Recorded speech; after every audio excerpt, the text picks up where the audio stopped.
povedeme kolo, 150 metrů, necháme se, jo? Já jsem tam přišel a pak jsem byl jako spokojený, že jsou před námi, já jsem si vůbec nevšiml, že to nejsou oni. Že jsem tak nedělem zastavoval, že se mě vzal ty důchodce do třídy. Jako.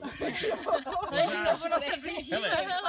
To nejsou daleko od pravdy. To nebyly moc velký důchodci, ta paní ta vypadala hodně dobře. Ale starší byli. Doufejme, že budeme... Hele, koukám, že se neznáme, takže si mě pořádně prohlídněte, jo? Dáme si mašle. Ano, to se máme žádný náramky.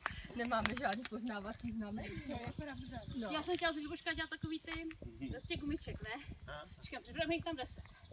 Už ona ráno spala. No.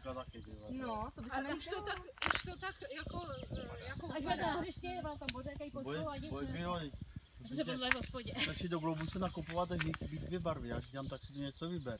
Tak si vzala pár pytlíků a stalo to 400.